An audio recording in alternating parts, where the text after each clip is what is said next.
여호와여, 내가 주께 부르짖으오니 나의 반석이여 내게 귀를 막지 마소서. 주께서 내게 잠잠하시면 내가 무덤에 내려가는 자와 같을까 하나이다.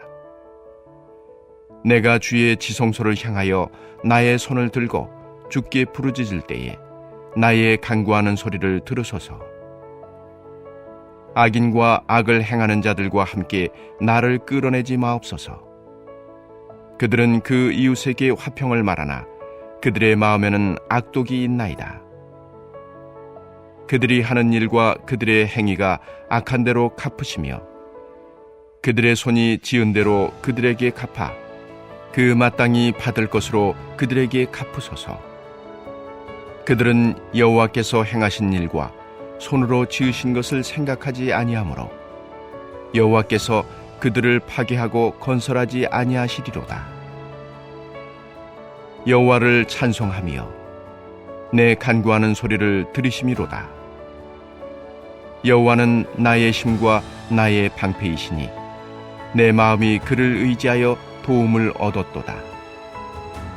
그러므로 내 마음이 크게 기뻐하며 내 노래로 그를 찬송하리로다. 여호와는 그들의 힘이시요 그의 기름 부음 받은 자의 구원의 요새이시로다. 주의 백성을 구원하시며 주의 산업에 복을 주시고 또 그들의 목자가 되시어 영원토록 그들을 인도하소서. 아멘. 할렐루야. 말씀으로 오늘 하루를 살아가는 우리 모두에게 하나님의 은혜와 평강이 가득하시기를 주님의 이름으로 축원합니다. 시편 28편은 양식과 구조적인 측면에서 장르 분석이 쉽지 않은 시입니다. 1절에서 5절까지는 무언가를 간곡히 요구하는 탄원시의 요소를 가지고 있지만 6절에서 8절은 감사와 찬양으로 고백하고 있습니다. 또한 1절에서 7절까지는 한 개인의 고백을 드러내고 있지만 8절과 9절에서는 공동체적인 요소가 함께 나타나고 있습니다.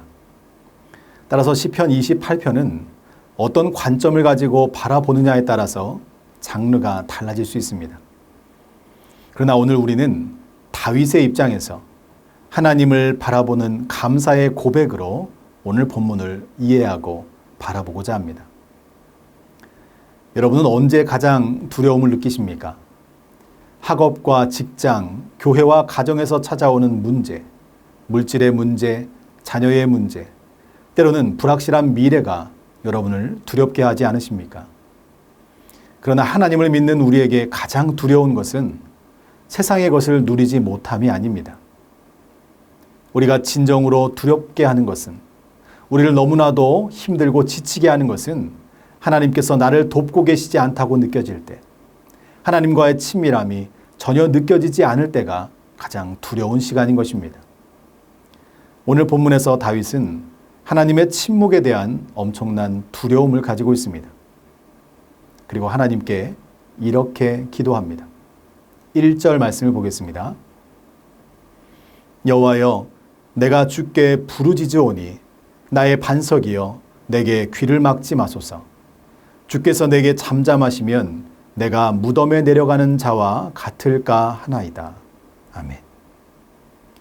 하나님께서 다윗의 삶에 개입하지 않으시고 아무리 부르짖어 기도해도 침묵하시는 것만 같아서 다윗은 너무도 초조하고 두려워하고 있습니다. 그러나 다윗이 하나님의 침묵에 대해서 이렇게 예민한 모습을 보인다는 것은 다윗은 하나님의 작은 침묵에도 견디지 못할 만큼 하나님을 떠나서는 살 수 없는 그런 사람이었다는 것입니다. 하나님과 교제하지 않으면 살 수 없는 사람, 그가 다윗이었습니다. 여러분 어떠십니까? 하나님과 교제를 의미하는 말씀과 기도와 찬양이 없이도 자유와 행복을 누리며 살아가고 있지는 않습니까? 오늘 본문에서 다윗은 삶의 회복과 세상의 평강이 아닌 하나님과의 관계를 회복하기 위해서 끊임없이 노력하고 있습니다. 2절 말씀을 보겠습니다. 내가 주의 지성소를 향하여 나의 손을 들고 주께 부르짖을 때에 나의 간구하는 소리를 들으소서. 아멘.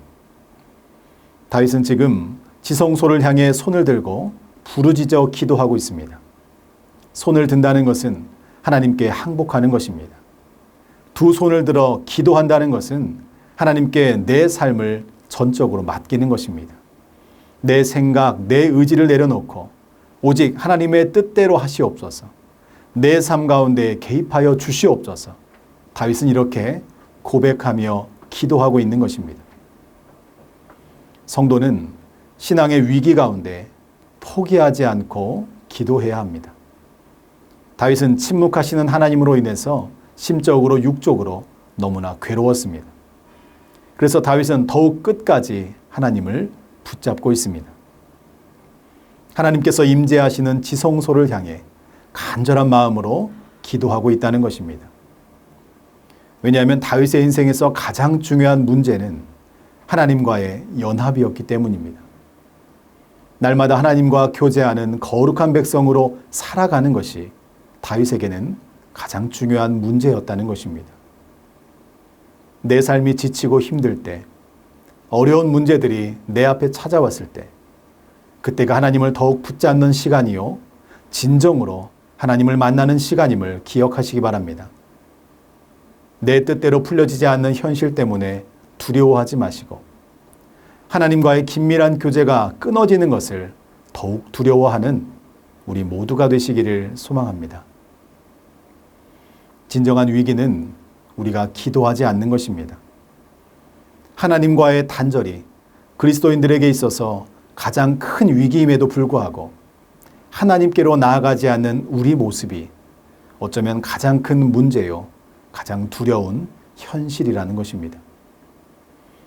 바라기는 신앙의 위기 앞에서 다른 것을 의지하지 말고 다윗처럼 주님을 먼저 찾고 구하시기 바랍니다. 하나님은 우리가 기도할 때 우리에게 찾아오시고, 하나님은 우리가 기도할 때 우리를 만나 주십니다. 이 믿음을 가지고 날마다 기도함으로 하나님과 깊이 교제하며 하나님의 은혜 안에 거하는 우리 모두가 되시기를 축복합니다. 이렇게 다윗이 하나님께 전적으로 매달리며 기도하는 이유는 악인을 멸하시고 의인을 구원하시는 공의의 하나님이심을 믿었기 때문입니다. 오늘 본문 3절에서 5절까지의 말씀입니다. 악인과 악을 행하는 자들과 함께 나를 끌어내지 마옵소서. 그들은 그 이웃에게 화평을 말하나 그들의 마음에는 악독이 있나이다. 그들이 하는 일과 그들의 행위가 악한 대로 갚으시며 그들의 손이 지은 대로 그들에게 갚아 그 마땅히 받을 것으로 그들에게 갚으소서. 그들은 여호와께서 행하신 일과 손으로 지으신 것을 생각하지 아니하므로 여호와께서 그들을 파괴하고 건설하지 아니하시리로다. 아멘. 다윗은 입으로는 화평을 말하지만 마음에는 악독이 있고 하나님의 역사하심을 부정하는 악인들에 대한 하나님의 정의를 구하고 있습니다. 선을 심은 자에게는 생명을 주시고 악을 심은 자에게는 심판을 달라고 기도하고 있는 것입니다. 다윗이 이렇게 고백할 수 있었던 이유는 그의 삶의 기준이 하나님의 말씀이었기 때문입니다. 무엇이 선이고 무엇이 악인지, 무엇이 하나님께서 기뻐하시는 일이고 무엇이 하나님께서 진노하고 슬퍼하시는 일인지를 다윗은 말씀을 통해 날마다 깨달았다는 것입니다. 이것은 다윗의 개인적인 감정 표출이 아닙니다. 하나님의 정의와 공의가 하나님의 말씀 앞에 온전히 드러나기를 바라고 구하는 것입니다. 하나님의 말씀이 기준이 되고 하나님의 역사가 약속의 말씀을 따라 이루어지는 것이 세상 가운데 하나님의 공의를 드러내는 유일한 방법이라고 다윗은 믿고 있습니다. 우리는 하나님의 말씀과 하나님의 역사를 드러내는 도구로 오늘을 살아가고 있습니다. 성도는 신앙의 위기 가운데 주님의 정의를 구하는 삶을 살아야 합니다. 이것은 말씀으로 누군가를 정죄하라는 것이 아닙니다. 죄악이 이 땅에 가득할지라도 하나님은 말씀에 순종하여 살아가는 우리들을 통해서 하나님의 정의가 살아있음을 나타내신다는 것입니다.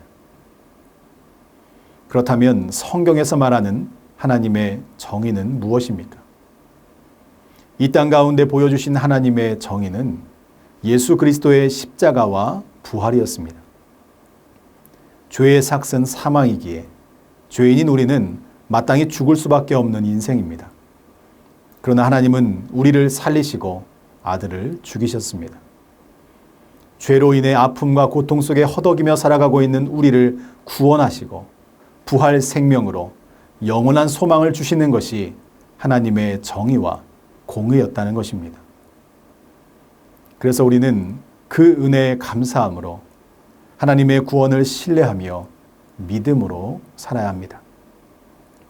자격 없는 우리를 살려주신 하나님의 구원의 은혜가 지금도 우리를 살아가게 하심을 믿고 우리의 삶을 통해서 하나님을 고백하고 증거해야 한다는 것입니다. 하나님은 말씀하셨습니다. 그리고 하나님은 그 말씀을 약속하셨고 그 말씀대로 성취하시는 신실하신 여호와 하나님이십니다. 구원의 약속을 이루시는 여호와 하나님의 말씀이 여러분 인생의 기준이 되시기를 소망합니다. 그래서 세상의 풍파 속에서도 하나님의 말씀을 믿고 신뢰함으로 날마다 그 말씀을 따라 살아가는 인생, 약속의 말씀을 따라 구원의 은혜를 누리는 귀한 인생이 되시기를 간절히 축복합니다. 이제 다윗은 하나님께서 자신을 구원해 주실 것을 믿고 미리 감사하며 찬양으로 하나님께 나아가고 있습니다. 오늘 본문 6절에서 9절까지의 말씀입니다. 여호와를 찬송하며 내 간구하는 소리를 들으심이로다. 여호와는 나의 힘과 나의 방패이시니 내 마음이 그를 의지하여 도움을 얻었도다. 그러므로 내 마음이 크게 기뻐하며 내 노래로 그를 찬송하리로다. 여호와는 그들의 힘이시요 그의 기름 부음 받은 자의 구원의 요새이시로다. 주의 백성을 구원하시며 주의 산업에 복을 주시고 또 그들의 목자가 되시어 영원토록 그들을 인도하소서. 아멘.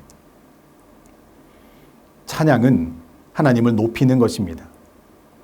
찬양은 우리를 살리신 구원의 하나님을 소리 높여 노래하는 것입니다.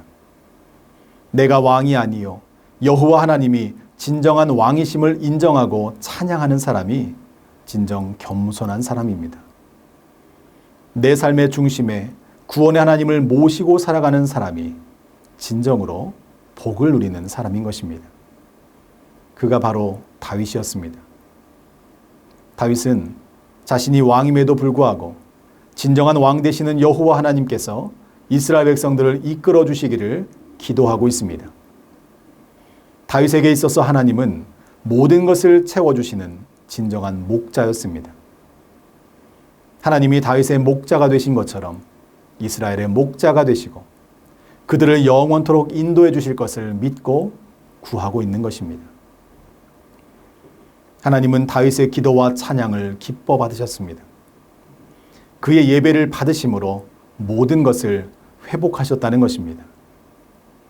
하나님은 우리의 예배를 통해서 영광을 받으십니다. 하나님은 우리의 믿음의 고백을 통해서 오늘도 역사하시는 것입니다. 우리의 힘과 방패, 우리의 구원 되시는 여호와 하나님을 날마다 찬양하는 우리 모두가 되시기를 축복합니다. 이렇게 다윗은 말씀을 의지하여 하나님께 기도하고 하나님의 구원하심을 믿고 찬양으로 영광 돌리고 있습니다. 다윗이 고백하고 찬양하는 여호와 하나님이 오늘을 살아가고 있는 저와 여러분의 하나님이 되심을 믿으시기 바랍니다. 아는 것에서 멈추지 말고 믿음으로 고백하며 붙잡는 인생이 되어야 한다는 것입니다. 따라서 우리에게도 하나님의 구원에 관한 나의 노래가 필요합니다. 다윗은 응답의 감격을 고백하면서 내 노래로 여호와를 찬송하겠다고 다짐했습니다. 내 노래는 누구도 대신할 수 없는 나의 고백입니다. 이것은 응답해 주신 하나님을 향한 감격의 노래요. 악인들의 손에서 자신을 건져내시고 구원의 기쁨을 맛보게 하신 감사의 노래입니다. 다윗처럼 하나님의 구원을 경험함으로써 하나님의 놀라운 사랑 이야기가 담긴 나의 노래를 날마다 부르는 우리 모두가 되기를 간절히 소망합니다. 사랑하는 전주안디옥교회 성도 여러분, 우리는 다윗처럼 풍랑 속에서도 포기하지 말고 기도해야 합니다. 성도는 약속의 말씀을 믿고 정의와 공의로 역사하시는 하나님을 의지해야 합니다. 그리고 성도는 범사의 감사와 찬양으로 하나님의 은혜와 사랑을 고백하고 증거해야 합니다. 이것이 하나님 안에 거하는 삶이요, 하나님을 예배하는 삶인 것입니다. 저와 여러분의 삶이 하나님께 집중되어 있는 진정한 예배의 삶이 되시길 바랍니다.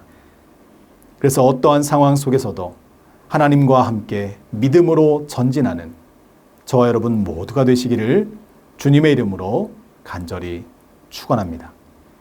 이 시간 함께 기도하길 원합니다. 어떠한 상황 속에서도 말씀과 기도와 찬양으로 예배가 살아있는 진정한 예배자가 되게 하여 주시옵소서. 7월과 8월에 진행되는 교육부서 여름수련회와 성경학교를 통해서 하나님의 놀라운 사랑이 전파되게 하시고 모든 자녀들이 예수님을 깊이 만나는 은혜의 시간이 되게 하여 주시옵소서. 새 성전 건축의 모든 과정 속에서 하나님의 인도하심과 역사를 체험하며 하나님의 사랑을 증거하는 전주 안디옥 교회가 되게 하여 주시옵소서. 이 시간 믿음을 가지고 함께 기도하겠습니다.